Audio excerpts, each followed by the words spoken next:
Hey everyone! Thank you for tuning in for this week's how-to video, and I thought for this week's tutorial what I would do is follow on from last week's where I made a doggy bandana and I used my sewing machine, and I thought to myself that there are some people out there I know that are a little bit scared of sewing machines, even just how to thread them up and just do simple stitches. So that's what I'm going to do today, is to show you how to thread up a sewing machine and how to make the first simple stitches to get you started using one. This is my sewing machine. It is the Brother limited edition INNOV-is 20. It is a very nice, trustworthy, reliable sort of starter sewing machine. It was about, I think it was £329, but that was probably 3 years ago now. As far as I'm aware, they do still sell these if you can get hold of the limited edition. If not, you can still get the INNOV-is 20. It comes with 40 pre-programmed stitches, and 5 of those are a different type of buttonhole. So actually you get 35 different stitches and 5 buttonholes. It covers everything I need it to and has never let me down. So let's get into how to thread the machine up. This is what the top of most basic sewing machines look like.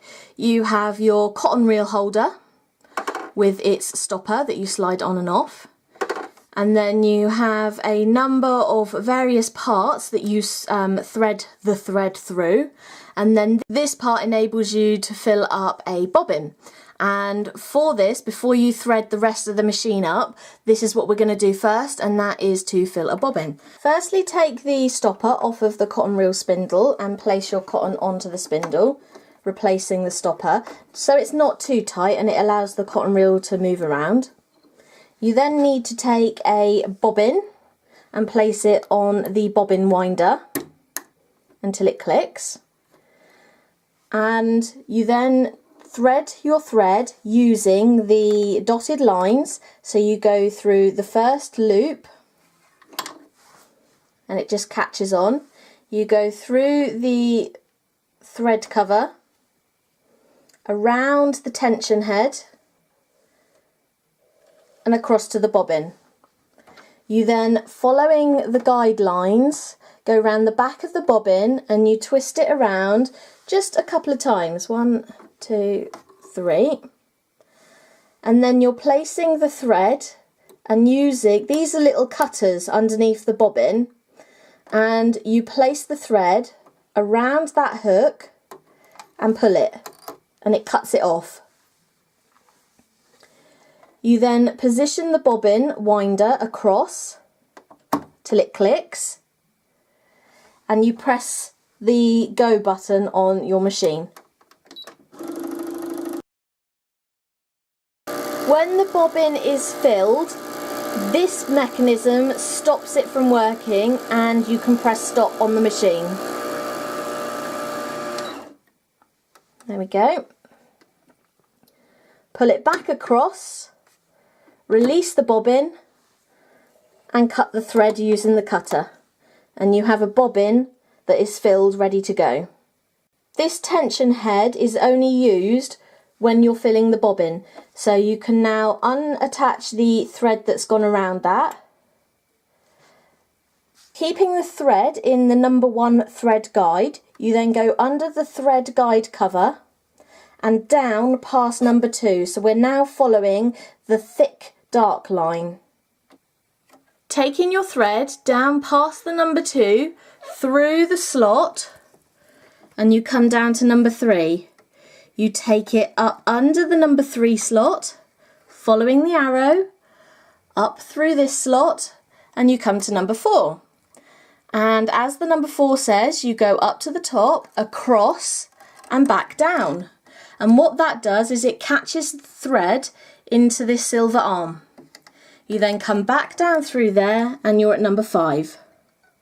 After you've passed your thread down through the number 5 arrow, you then take it back to the number 6, and the 6 is on top of the needle. And just below the number 6 and in front of it is another thread guide that you just pass the thread through, like so.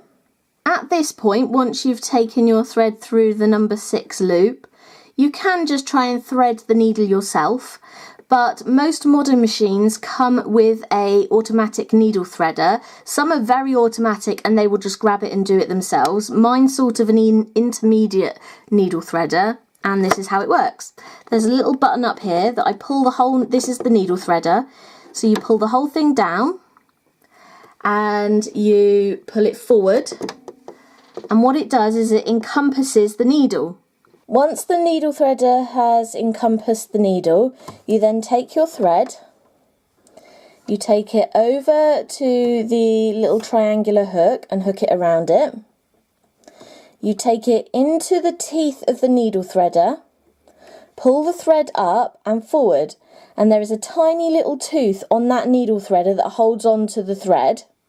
You then slowly let go of the needle threader, and the threader pulls the thread back through the needle. It gives you a loop at the back of the needle that you can then pull your thread through. And there we have a threaded needle. Once you have a threaded needle, lift the foot of the sewing machine up and take the thread underneath that foot and out to the back. And that is your top thread in place. The last part to threading up a sewing machine is to fit the bobbin into the lower plate of the sewing machine. And the way a sewing machine works is that it takes the upper thread down through the base plate and loops it around the thread that is on the bobbin. I don't know the exact mechanics of it. It is like magic, especially when the sewing machine is going at high speed, but that is the theory behind it. So to fit the bobbin, you release the base plate, and there is a little diagram on the base plate just here that shows you which way the thread needs to sit off of the bobbin. So it comes to the front of the bobbin, you place the bobbin in the space, and then you take the thread, there's another little arrow just in here on this little bit of plastic, and you take the thread under that bit of plastic, around to the front, and then you follow the arrow, up and over, and around to the side, and just on this corner is a cutter. You pull the thread tight and it cuts off the excess and it's held the thread in place. You then replace the cover and that's your bobbin fitted. Most modern machines advise that you just start sewing. But I've got a little bit of the old-fashioned part of me and I like to see both threads on the top and out the back so I know where they are. And to do that, I'm just going to turn the wheel of my sewing machine and drop the needle down into the base plate, pick the lower thread up. You can see it come through there. I move the foot out the way, I grab that lower thread and pull it out to the side. I then know that I've got both threads where they should be.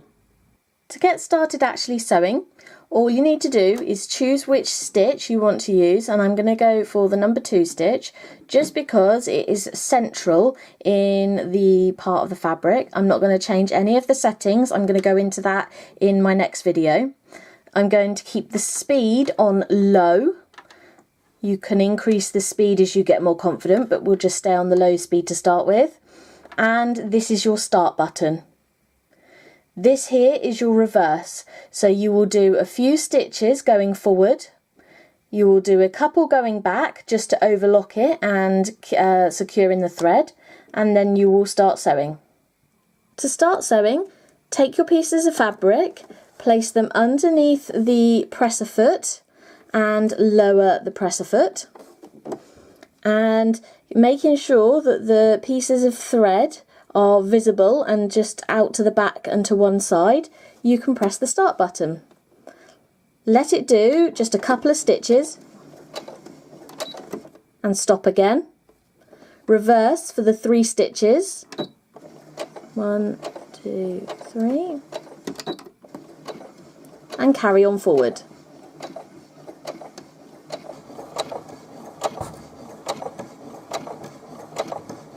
You can guide your piece of fabric out through the back, but the sewing machine will pretty much do what it needs to do on its own.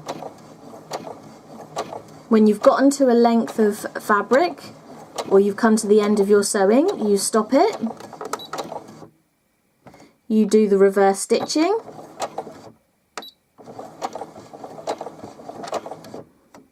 Forward again.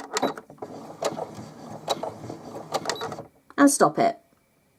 This button here on the front of your machine raises the needle. When you stop any of your work, the needle will always be down in the fabric. You press this button and it raises the needle out of the fabric. Like so. You then raise the presser foot and remove your fabric going to the back of the machine. This part on the side of your machine is another cutter, and all you need to do is pass the 2 threads over the top of it and down.